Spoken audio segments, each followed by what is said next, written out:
uma série em Lucas capítulo 15, onde um dos textos desse capítulo, na verdade grande parte do capítulo, trata da parábola do filho pródigo. Eu chamei essa mensagem de achados, porque na verdade todas as parábolas, alguma coisa é achada.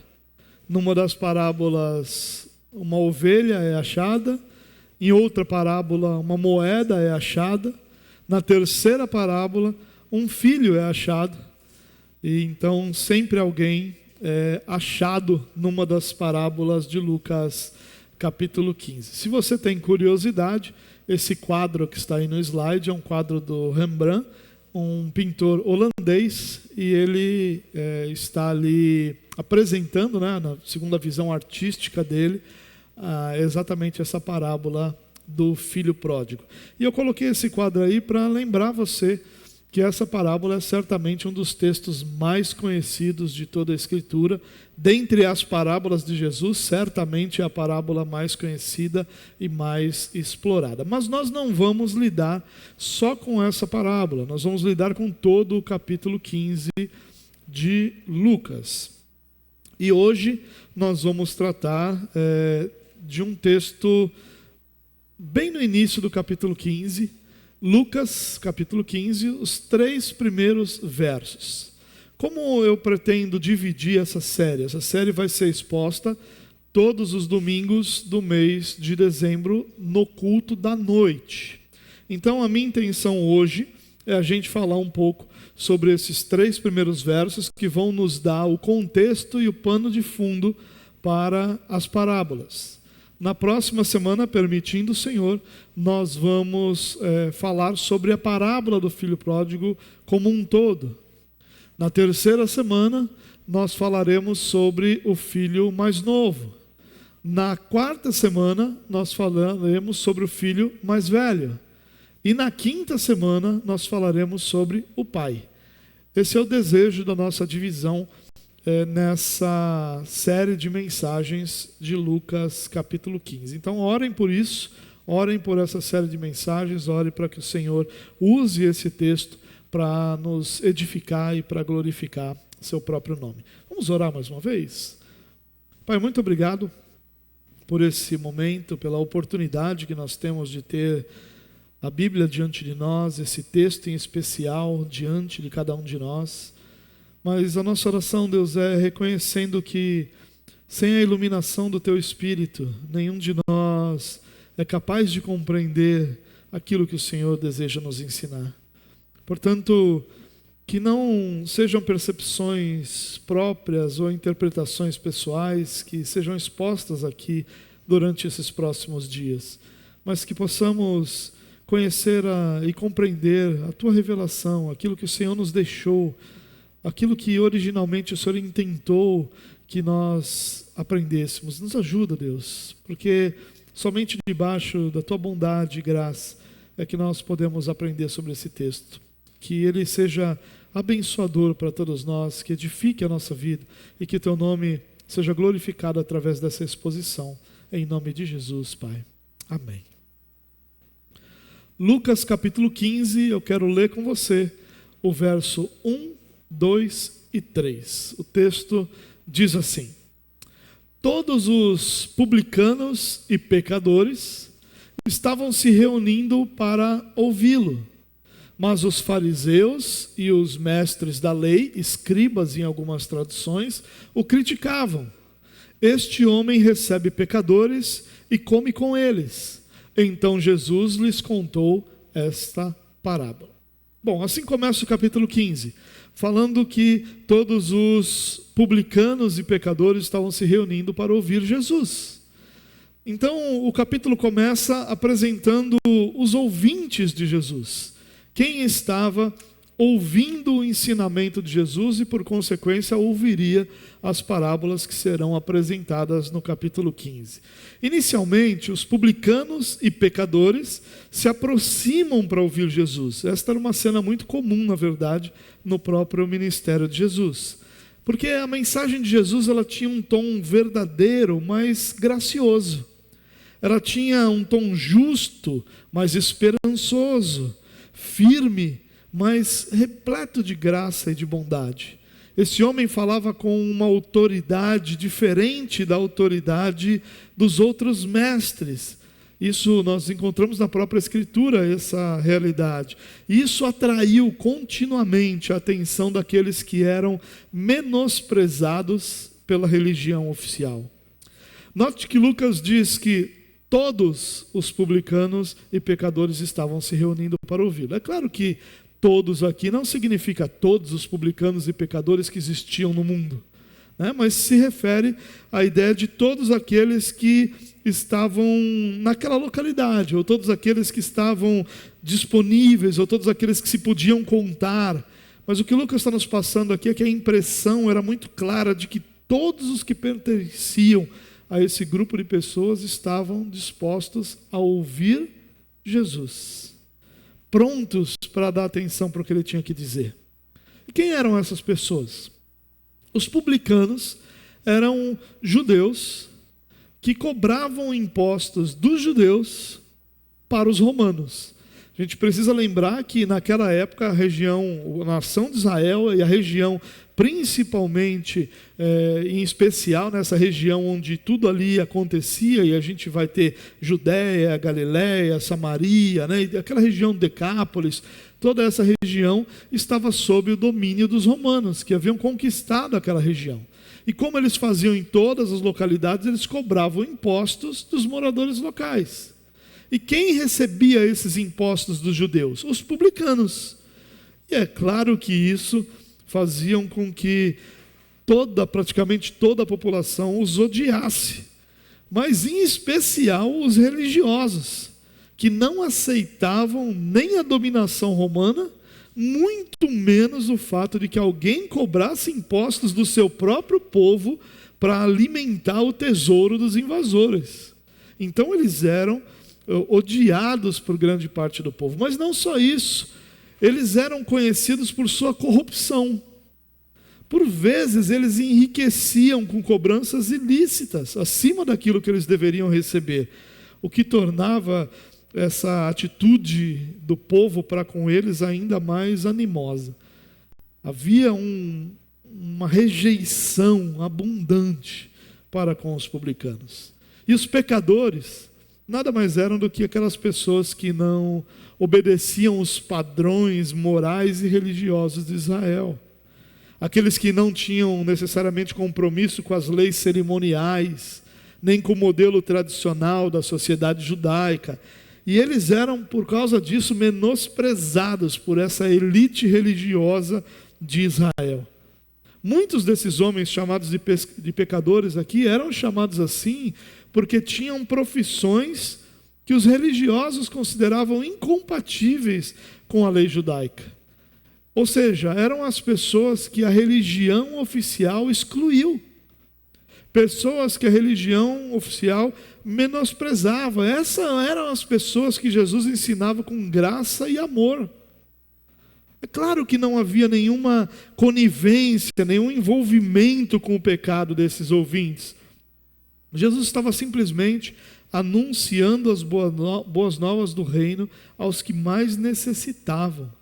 Como ele inclusive já tinha se proposto anteriormente. Você lembra que em Lucas 5,32 ele disse que não veio para chamar os justos, mas os pecadores ao arrependimento. E era isso que Jesus fazia continuamente. Mas Lucas diz aqui que tem outro grupo também reunido. Ele diz, todos os publicanos e pecadores estavam se reunindo para ouvi-lo. Mas os fariseus e os mestres da lei o criticavam. Esses dois grupos também estavam lá. Os fariseus e os mestres da lei. Os fariseus eram o grupo religioso mais respeitado pela sociedade dos judeus. Eles supostamente seguiam a lei ao extremo, se dedicavam à religião como o ponto central das suas vidas. Já os mestres da lei, os escribas, eles eram uma espécie de teólogos da época. Eles eram responsáveis por copiar as Escrituras, por interpretar as Escrituras, por ensinar a lei de Moisés, em resumo, por manter pura, ou mais puro possível, a doutrina do judaísmo. Mas os fariseus eram legalistas. Eles acreditavam que a maneira de recebermos favores de Deus era pelo mérito. E que a melhor forma de termos mérito seria obedecendo a lei. Essa abordagem religiosa dos fariseus encorajava o legalismo das pessoas. E encorajava essa execração pública daqueles que não se encaixavam nos seus padrões. Isso a gente vê em outras passagens. Só que os fariseus não eram apenas legalistas, eles eram também hipócritas. Eles se prendiam a características externas e relativamente insignificantes da lei. Lembra que num dos momentos o que eles fazem? Eles criticam Jesus porque os discípulos de Jesus não lavam as mãos antes de comer. Isso era uma característica externa e que não tinha essa grandeza espiritual como eles colocavam nesses aspectos da lei. E eles acreditavam que quanto mais eles entrassem nos detalhes da lei, mais espiritualizados eles pareceriam diante das pessoas. Essa era a hipocrisia deles. Jesus diz que eles oravam nas praças, com as mãos levantadas, que eles iam nas casas das pessoas com o propósito de orar, mas na verdade só iam comer, que eles jejuavam e se cabisbaixos, se mostravam ali sofridos por esse jejum. E tudo isso eles faziam para demonstrar para os outros a sua própria espiritualidade de forma hipócrita. E também é por isso que eles eram obcecados por esses aspectos cerimoniais da lei, pelo lavar as mãos e outras coisas nesse sentido. Bom, dá para a gente deduzir então que a relação desses dois grupos não era nem poderia ser amistosa. Não tinha como ser. Ao contrário, os religiosos tratavam os pecadores como um grupo desprezível, como infiéis, como incrédulos, enquanto os pecadores, ao mesmo tempo que sabiam da autoridade exercida por esses religiosos, os tinham como um grupo sem compaixão e sem bondade alguma. E quando os religiosos viram que os pecadores estavam desejosos de ouvir Jesus, eles se enfurecem e criticam Jesus, acusando de não apenas se relacionar, mas de comer com eles. É isso que eles dizem: esse homem recebe pecadores e come com eles. E esse come com eles que é a parte grave da crítica. Porque dentro daquela cultura o comer tinha um significado muito diferente do que tem conosco. É claro que com a gente ainda se mantém uma ideia de comunhão, mas ia muito além disso naquela cultura. Quando se dividia uma refeição, havia implicitamente uma declaração de cumplicidade, de aceitação. E era exatamente essa percepção pública de que sentados juntos para dividir uma refeição, havia essa aceitação que os religiosos queriam fugir. Queriam que ninguém percebesse. É claro que os respeitáveis religiosos da época não iriam se relacionar, nem dividir o privilégio da mesa com pecadores, né? Nunca demonstrariam aceitação por quem aqueles homens eram. Esse momento que Lucas está ilustrando aqui, ele é situado já mais na parte final, no final do ministério terreno de Jesus, onde ele já por cerca de quase 3 anos havia pregado e estabelecido claramente uma separação entre a sua mensagem e o legalismo dos religiosos judeus. Já estava muito claro, todo mundo em Israel sabia, a mensagem de Jesus e a mensagem dos fariseus não são a mesma coisa. E essa distinção produziu gradativamente, não apenas uma rejeição por parte dos judeus, a mensagem do próprio Jesus, mas também um ódio pessoal. E por isso, há algum tempo, eles já seguiam Jesus por onde Jesus fosse, para ouvir, sempre atentos ao que Jesus ensinava. Mas essa atenção não era uma atenção desejosa de aprender, eles não estavam escutando com os ouvidos da fé, nem estavam seguindo porque admiravam os seus ensinamentos. Ao invés disso, eles estavam seguindo Jesus porque estavam desesperados para encontrar uma maneira de impedi-lo, ou melhor ainda, uma desculpa para matá-lo. E eles seguiam Jesus por onde Jesus fosse, sempre tentando pegar uma fala de Jesus e transformar aquela fala numa desculpa para que ele pudesse ser morto. O fato é que nesse momento, parecia que eles haviam encontrado o caminho para os seus propósitos de silenciar Jesus, já que ele era amigo de pecadores. E ao sentar-se com um pecador, segundo essa maluquice dos fariseus de se apegarem a detalhes profundos dos cerimoniais judaicos, ele estava quebrando um monte de leis. E então, agora a gente encontrou a maneira de matar Jesus. Era isso que os fariseus estavam pensando. Mas há uma distinção muito importante a ser feita aqui, irmãos. Jesus não compactuava com o pecado dos pecadores. Nunca compactuou. Nunca compactua, nem nunca compactuará. A proposta que Jesus fazia aos pecadores, se é que a gente pode chamar de proposta, a mensagem que ele anunciava, era sempre no contexto de buscar a salvação dessas pessoas, oferecendo sempre graça, misericórdia e estendendo o seu perdão. Ele os curava, purificava, libertava dessa prisão da culpa, do pecado. Sim, é claro que Jesus andava com pecadores, mas andava como seu Salvador.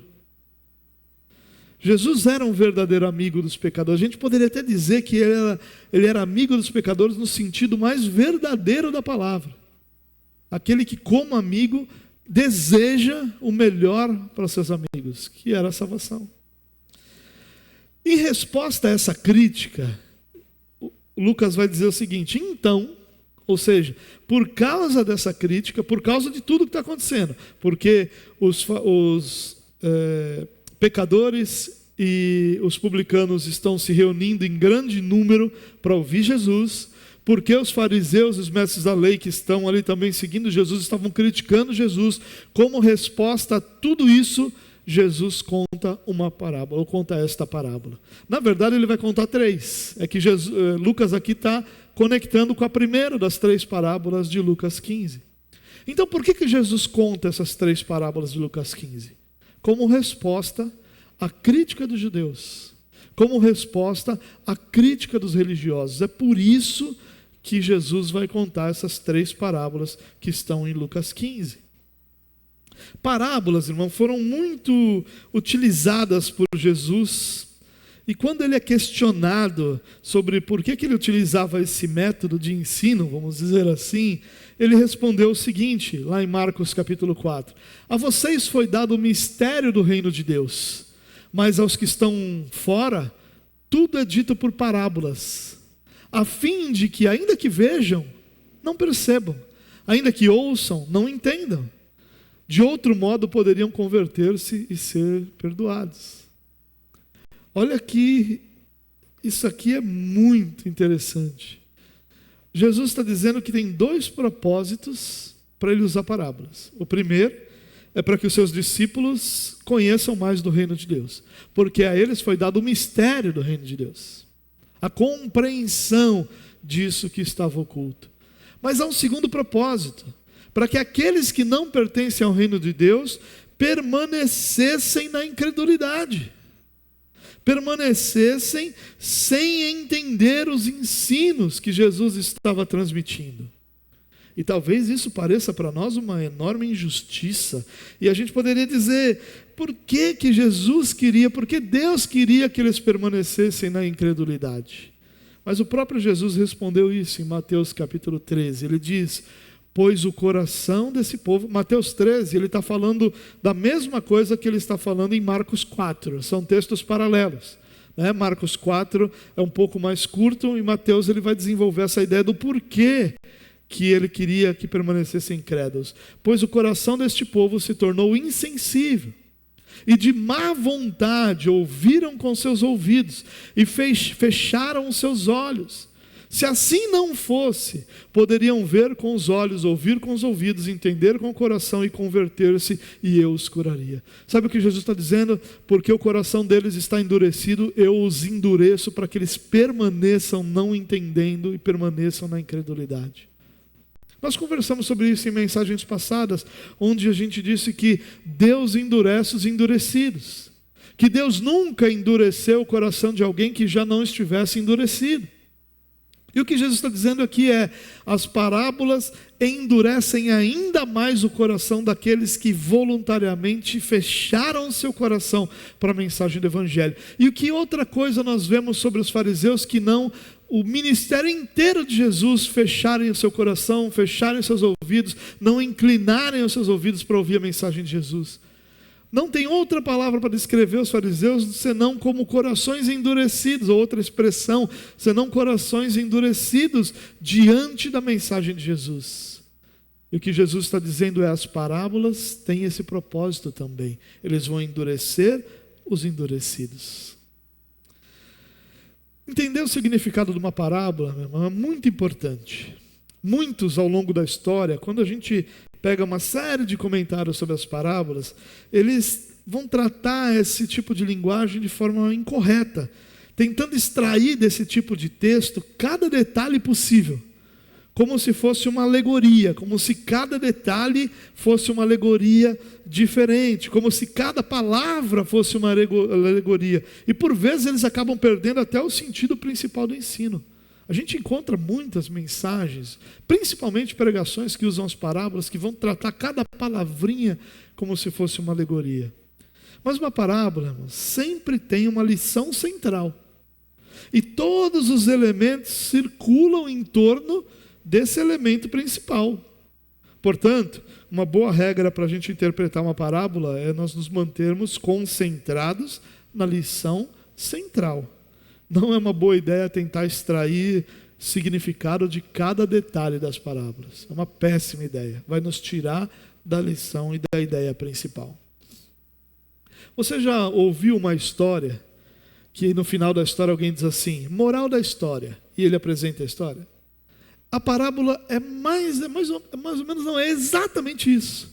É uma história que no final tem uma moral. A ideia do moral é o ensino, né? Mas aqui tem um ponto central, um assunto central que Jesus está tratando. Esse central. E todo o restante da história existe para clarear, identificar, estabelecer e ensinar o ponto central. Essa é a forma que nós precisamos olhar para as parábolas. As parábolas são completamente e propositadamente figurativas, mas não são alegorias, são coisas diferentes. A alegoria implicaria em que cada detalhe carregaria algum tipo de simbolismo, e não é isso.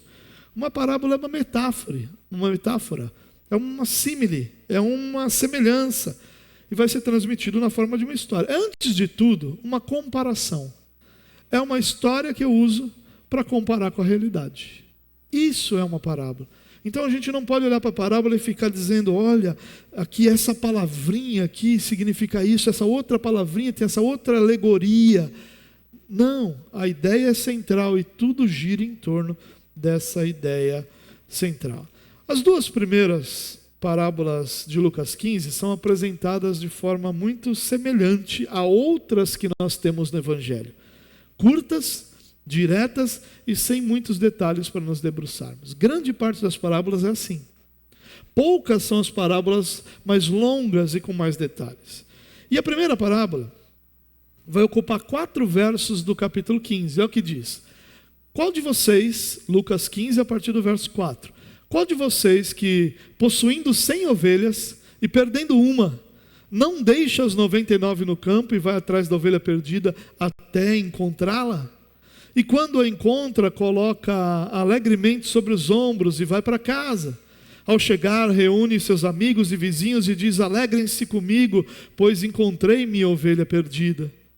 E eu lhes digo que da mesma forma haverá mais alegria no céu por um pecador que se arrepende do que por 99 justos que não precisam arrepender-se.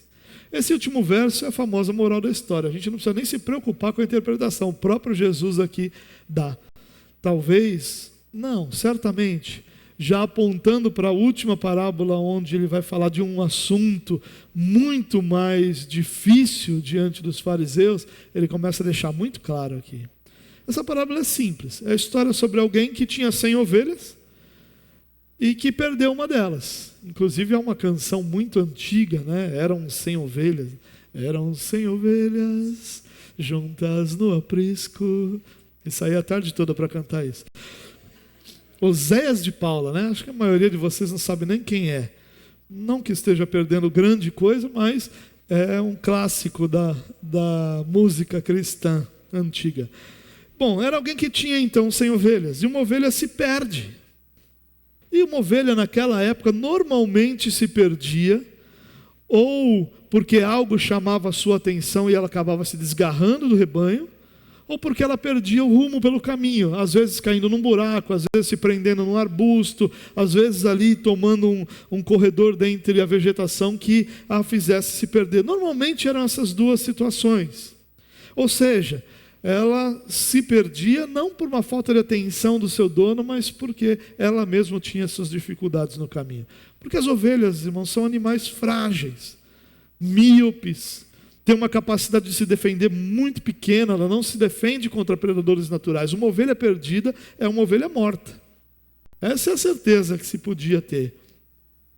E a história continua com a atitude do pastor dessas ovelhas. Ele vai atrás dessa perdida, ele deixa as 99 no aprisco e vai atrás dessa perdida até que ela seja encontrada. Nós não temos detalhes aqui, mas certamente não importou qual tenha sido o esforço necessário, ele não desistiu até encontrá-la. Depois de encontrar, ele a toma nos seus ombros, como era naturalmente necessário, ele não ia levar, não era um cachorro para ele dizer vem comigo, então ele tomou, pôs nos seus ombros, como era muito comum se fazer quando se carregava as ovelhas, e a levou alegremente para o aprisco. Em seguida o que ele faz? Reúne seus amigos e festeja o encontro dessa ovelha. E aí Jesus então dá uma aplicação, que é uma interpretação e ao mesmo tempo uma aplicação para esse texto. Haverá mais alegria no céu por um pecador que se arrepende do que por 99 justos que não precisam de arrependimento. Esses 99 justos era uma crítica muito sutil, uma cutucada muito sutil de Jesus aos fariseus, que acreditavam não precisar de arrependimento, porque pensavam eles, né, viviam suas vidas santas e dignas de sua religião.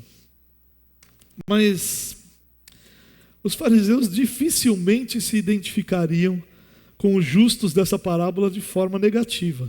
Eles não se identificariam. A autocrítica dos fariseus era inexistente. Eles nunca se identificariam com esses fariseus. Por isso é muito sutil.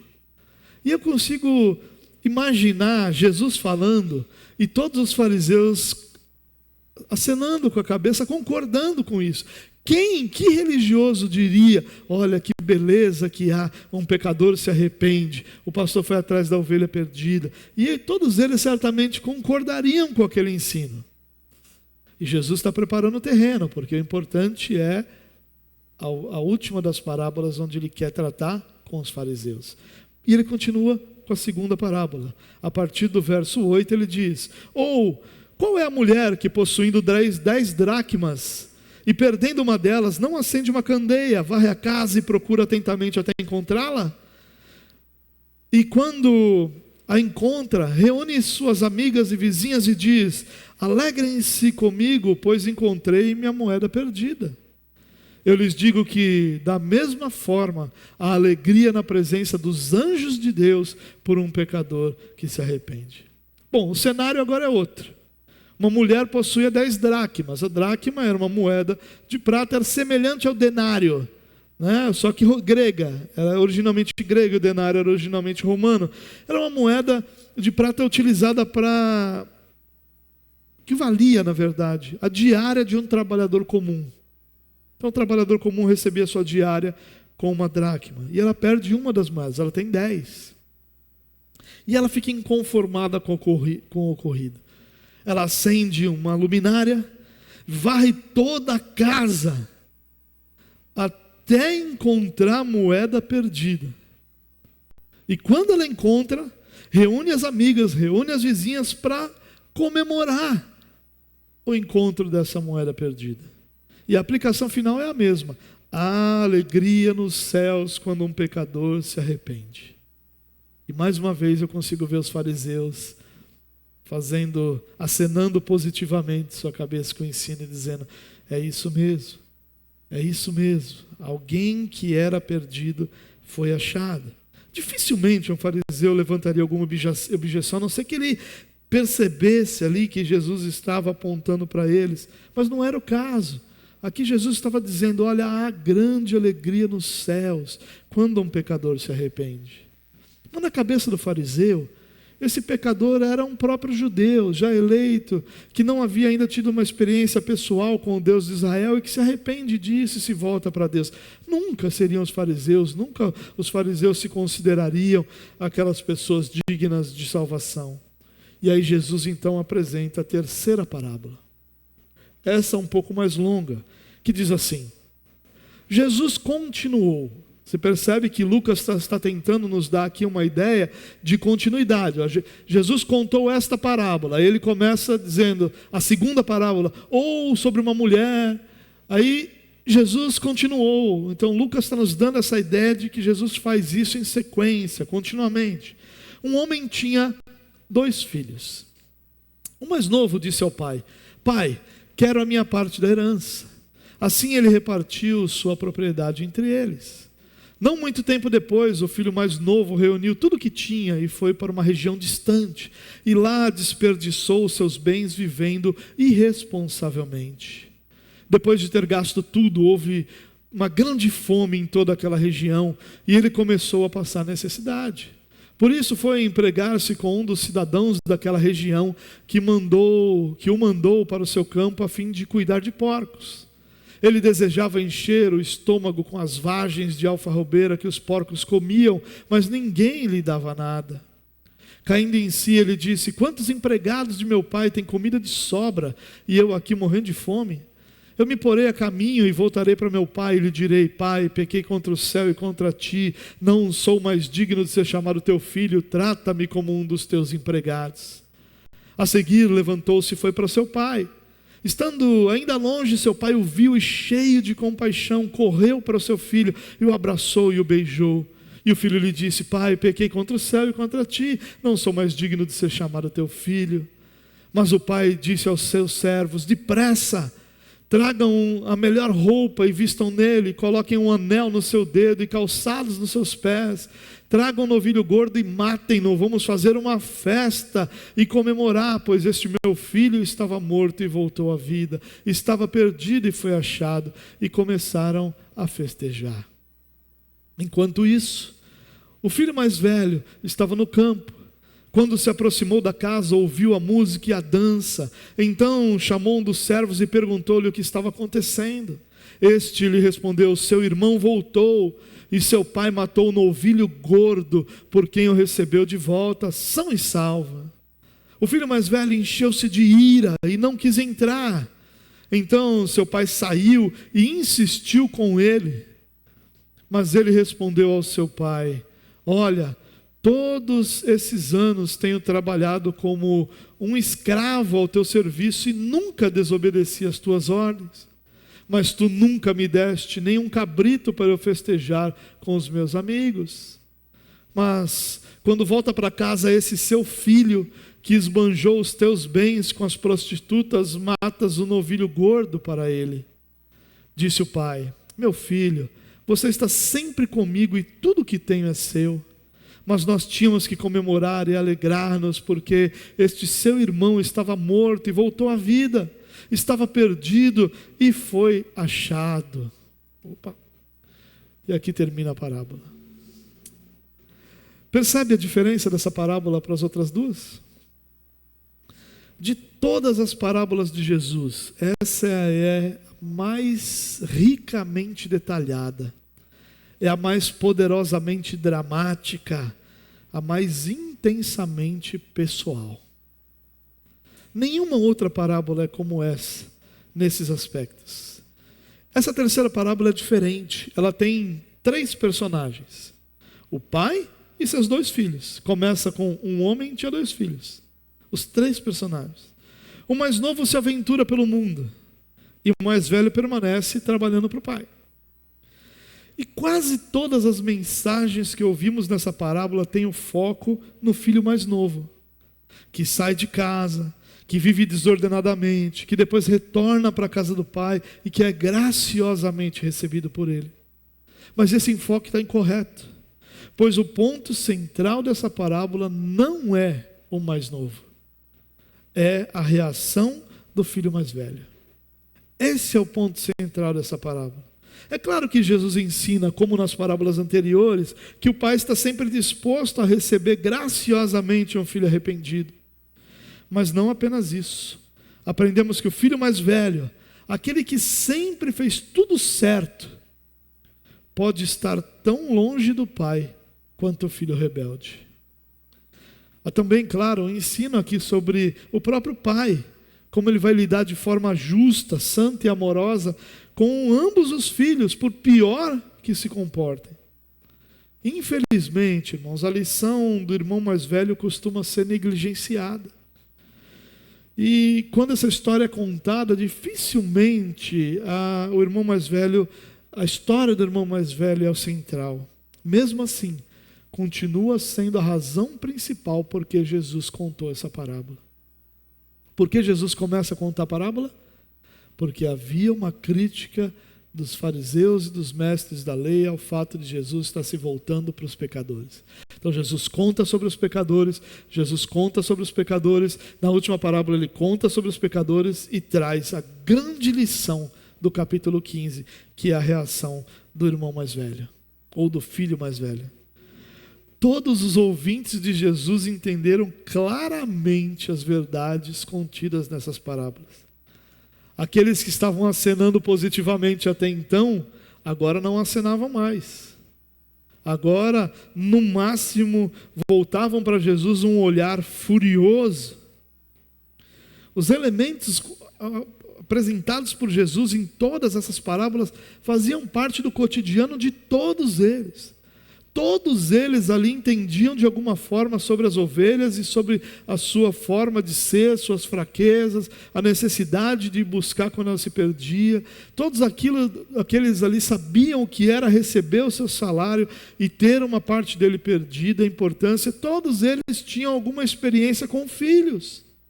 Sabiam que filhos mais novos e mais velhos são diferentes, sabiam que o pai às vezes tinha que lidar com essas diferenças. Não houve dúvida na cabeça dos seus ouvintes originais sobre quem era o filho mais velho. Não houve dúvidas na cabeça de nenhum daqueles que estavam ouvindo que o filho mais velho representava os fariseus e os pecadores e que esse mais velho, representando os fariseus e os mestres da lei, estava tão perdido quanto o filho mais novo. Não houve dúvidas na cabeça de ninguém, na mente de ninguém. E por isso, irmãos, nós podemos ter 3 grandes aplicações para essa leitura superficial que a gente fez. Como eu disse inicialmente, nós vamos nos aprofundar depois. Nós vamos nos aprofundar na história do filho mais novo, nós vamos nos aprofundar na história do filho mais velho, nós vamos nos aprofundar na postura do pai, nós vamos entender a parábola como um todo. Mas hoje o que nós fizemos foi uma leitura superficial desse capítulo 15. Por que Jesus conta quem eram os ouvintes? Por que Jesus usa parábolas e não outra forma de ensino aqui? E principalmente, nós conseguimos ver o ponto central de cada uma delas. Agora, o que a gente aprende nessa leitura superficial, que a gente poderia levar para casa hoje, levar para o nosso coração hoje, e já utilizar isso para a nossa vida? Primeira aplicação que eu queria compartilhar com você.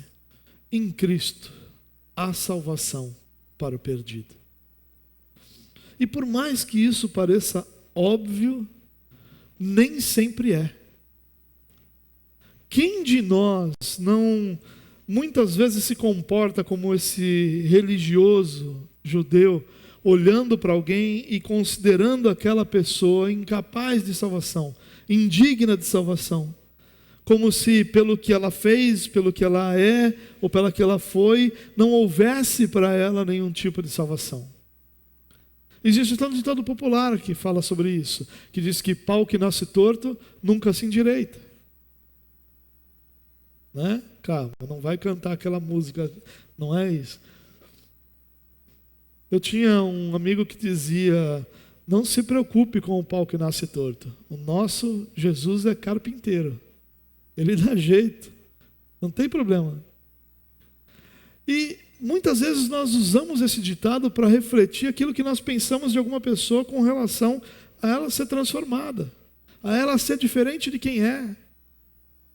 E, irmãos, nós não podemos, se tem uma coisa que precisa estar escrito a ferro e fogo em nosso coração, é: em Cristo há salvação para o perdido. Jesus conta 3 parábolas, nas 3 parábolas, com situações diferentes, circunstâncias diferentes, personagens diferentes, nas 3 parábolas há salvação para o perdido. Seja ela uma ovelha, seja ela a moeda, seja ela o filho, nos elementos aqui das parábolas há sempre salvação para o perdido. Não importa, irmãos, o motivo pelo qual alguém está perdido. O nosso trabalho deve ser pelo seu resgate. Essa é uma das grandes lições dessas parábolas juntas. A ovelha se perdeu, ele deixou 99, ele tinha 99 para cuidar, as 99 estavam bem, estavam lá.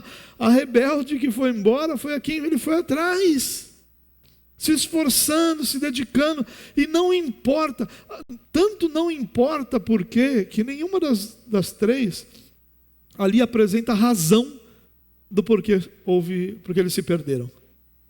A parábola da ovelha não conta porque a ovelha se perdeu. A parábola da dracma não conta porque a dracma foi perdida. A parábola do filho não conta porque ele decide querer sua parte da herança e ir viver. Não conta por quê? Porque isso é irrelevante. Relevante é o fato que em Cristo há salvação para o perdido. E que nós precisamos abrir os nossos olhos para que nós não nos tornemos esse irmão mais velho que olha para as pessoas julgando se elas são merecedoras ou não de salvação, se elas são capazes ou não de receber essa salvação, de alcançar essa salvação. Não importa o motivo por que alguém está perdido, ou pelo qual alguém está perdido, devemos trabalhar pelo seu resgate, porque em Cristo há salvação para o perdido. Não existem casos perdidos, não existem impossíveis para o nosso Deus. Aliás, certa vez Jesus falando e depois sobre aquele jovem que nós conhecemos como jovem rico, ele diz: olha, é muito difícil um rico entrar no céu. E ali, claro que a ideia do rico ali não é só o cara que tem posses, mas que tem amor por suas posses, tem amor por sua riqueza. E aí os discípulos então olham um para o outro e dizem: se é assim, quem pode ser salvo? É como se os discípulos estivessem dizendo: Senhor, então pelo que o Senhor está dizendo, existem pessoas que não podem ser salvas. E ele diz: olha, isso para os homens é impossível, mas para Deus todas as coisas são possíveis. O que Jesus está dizendo ali para os seus discípulos é: não caiam no engano de querer julgar a possibilidade de salvação de alguém. Porque vocês não foram chamados para isso, vocês foram chamados para trabalhar para que o perdido fosse resgatado. Não tem outra missão, não tem outra atenção, não tem outra necessidade senão trabalhar para que o perdido seja resgatado. Esse é o alvo da nossa vida, esse é o ensino principal dessas parábolas quando se trata sobre salvação do perdido. Guarde isso no seu coração, irmãos. Pode não existir em qualquer circunstância que você veja qualquer esperança de salvação para alguém. Talvez você olhe para alguém e essa pessoa esteja cada vez mais se afundando no seu pecado, cada vez mais distante da sua família, cada vez mais ligada à droga, ao álcool, ao que quer que seja, e você olha e diz: meu Deus, não importa o que a gente faça, nada muda, não importa o que a gente fale, nada muda, não importa quanto a gente ore, nada muda, e o seu coração se inclina então para deixar de crer. Nessa hora, lembre-se: em Cristo há salvação para o perdido. Não há ninguém que possa resistir à graça salvadora de Jesus Cristo, nosso Senhor. Quando essa graça salvadora alcança alguém, esse alguém é salvo, transformado, regenerado para a glória de Deus Pai. Em Cristo há salvação para o perdido. A segunda aplicação que eu queria compartilhar com você essa noite é essa. Salvação produz alegria nos céus. E, portanto, por implicação, deveria produzir alegria em nosso coração. Você sabe que tem, claro, muitos detalhes dessas parábolas que vão chamar a nossa atenção. Mas sabe qual é o detalhe que mais chama a minha atenção? É que a alegria é quase desproporcional. O camarada acha a ovelha perdida, ele faz festa. A mulher acha a dracma, chama seus vizinhos e amigas e faz festa. Talvez ela tenha gasto aquela dracma na festa, nós não sabemos. Talvez o custo que valia aquela ovelha tenha sido gasto na festa de comemoração pelo encontro dela. Nós não sabemos.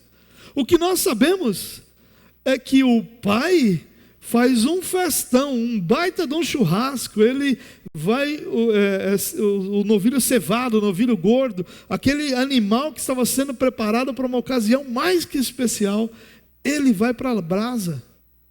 É quase desproporcional. Parece que é uma coisa tão pequena que acontece e a celebração é desproporcional. Porque é exatamente isso que Deus quer nos lembrar, irmãos. Há alegria nos céus quando alguém é salvo. E para nós parece que é só mais um dia de trabalho. Parece que é só mais um dia na igreja. Aquele eleito foi achado. E nosso coração vai perdendo essa alegria pela salvação. E quando o nosso coração perde a alegria pela salvação das pessoas, quando a salvação deixa de produzir alegria em nosso coração como produz nos céus, automaticamente isso vai produzir em nós um desleixo pelo evangelismo, um desleixo pela apresentação do evangelho, uma redução do ímpeto por anunciar esse evangelho. Lembre-se disso, irmãos. Salvação produz alegria nos céus. Na segunda parábola, Jesus diz que há alegria diante dos anjos. Quem está alegre ali é Deus, não são os anjos. Mas imagine a cena, há alegria diante dos anjos. Quem é que está diante dos anjos? É Deus. Deus está se alegrando. E os anjos estão contemplando essa alegria de Deus, porque um Salvador se arrependeu. Olha que grandeza, que beleza. A gente nunca viu isso na nossa vida. A alegria nos céus, quando um pecador se arrepende. A alegria no Pai, na última das parábolas, a alegria é tão grande, que é interessante que Lucas diz que ele se vira para os funcionários e diz: depressa! Em outras palavras, pare tudo o que vocês estão fazendo, nada é mais importante do que celebrar o filho que estava morto e reviveu, o filho que estava perdido e foi achado. Nada é mais importante que isso, nada pode produzir alegria maior no coração do Pai do que o filho que foi salvo, que foi achado. Irmãos, que nossa oração seja para que o Senhor restaure essa alegria da salvação. Não a alegria da salvação como Davi ora pedindo, porque ele já não se percebia, não percebia mais essa alegria em si por causa do seu próprio pecado. Mas que Deus possa restaurar a alegria de vermos outros salvos, de vermos pessoas sendo atraídas por essa graça irresistível, pessoas sendo regeneradas pelo Espírito de Deus e sendo adotados como filhos. Esse é um momento que deveria produzir grande festa, grande celebração. A alegria da salvação é quase desproporcional. Se não for desproporcional, né? Você achou uma moeda e você chama as vizinhas e as amigas e vamos comemorar.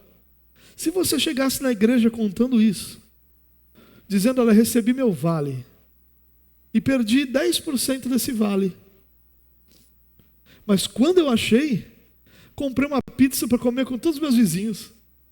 A pessoa diz: você é idiota? Você gastou mais na pizza do que você perdeu? É exatamente essa sensação de que é desproporcional que Deus quer que esteja no nosso coração, para que a gente lembre, a alegria pela salvação precisa ser desproporcional às outras alegrias que nós temos em nossa vida, as outras alegrias que nós experimentamos como igreja. Como é que nós podemos ter a alegria de conquistar um equipamento maior do que a alegria de alguém que é salvo? A alegria de termos recurso para fazer isso ou aquilo ser maior do que a alegria, do que a celebração de alguém que é chamado pelo Senhor? Não pode, está errado. O Senhor nos dê graça, irmãos, para que nosso coração se alegre profundamente por aqueles que Ele está atraindo para si. Em último lugar, eu quero pontuar para você algo que eu tenho falado continuamente e que é algo que, desde a minha conversão, é estabelecido no meu coração como algo com o qual eu devo lidar o tempo todo e devo me preocupar com isso, porque essa é a nossa tendência. Religião é escravidão, religiosidade é escravidão. Eu não usei a palavra religião, porque religião ela pode ser vista sobre um prisma positivo, mas religiosidade, que é uma expressão apenas exterior de um ensino religioso, é escravidão. Sabe o que Jesus está dizendo para os fariseus aqui? Vocês são escravos da própria religião. E essa escravidão de vocês os está impedindo de sequer enxergar que o próprio Deus está diante de vocês.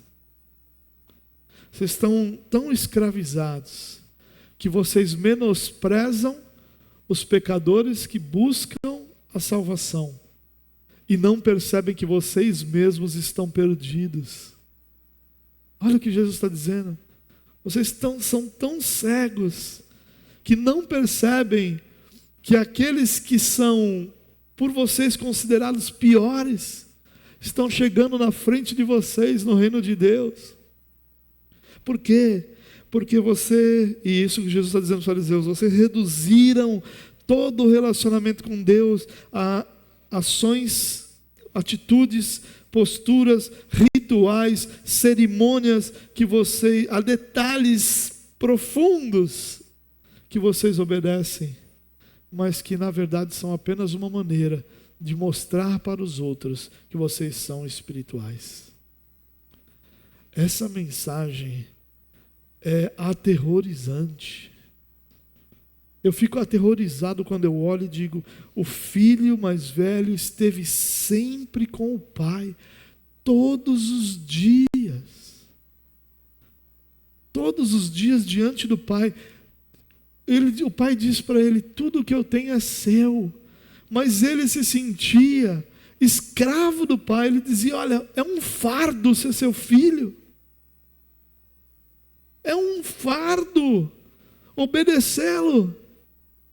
Por isso, o que eu vou fazer é ser hipócrita. É isso que Jesus está dizendo. Os fariseus escolheram esse caminho de serem hipócritas e falsificarem a espiritualidade com uma aura exterior de espiritualidade, quando o coração deles considerava um fardo pertencerem a Deus. Religiosidade é escravidão, irmãos. Cristianismo não é religião. Enquanto você não entender isso, o que Jesus está fazendo aqui é romper. E já tinha ficado claro. Quando você lê os textos anteriores, os evangelhos todos, Jesus o tempo todo faz uma separação. A minha mensagem não é a sua mensagem. A minha espiritualidade não é a sua espiritualidade, dizendo para os fariseus: o que vocês cobram dos outros, o que vocês pensam sobre os outros, a forma como vocês lidam com os outros, não é a minha forma. A minha mensagem é de arrependimento, mas é uma mensagem de arrependimento anunciada com graça, com bondade, com amor, com compaixão. Não com menosprezo, não com orgulho espiritual, mas repleta de compaixão. Havia uma diferenciação, e Jesus está dizendo aqui: o que eu apresento para vocês não é uma religião nova. E nem é um judaísmo melhorado. Eu não estou reformando o judaísmo de vocês. Eu não estou apresentando uma religião nova. Eu estou, eu mesmo, sendo o caminho para que você encontre Deus. É comigo, é através de mim.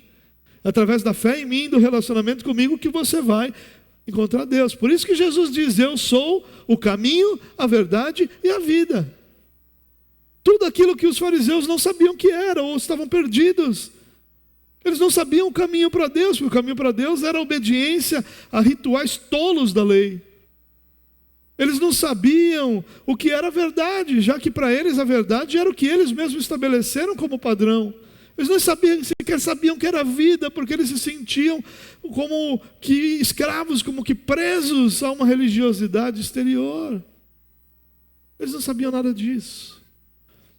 Irmão, em nome de Jesus, ore por isso, para que você não seja um religioso.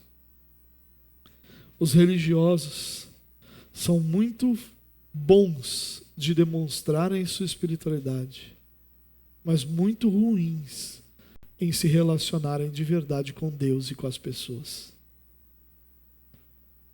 Um dos grandes elementos da religiosidade é o orgulho espiritual.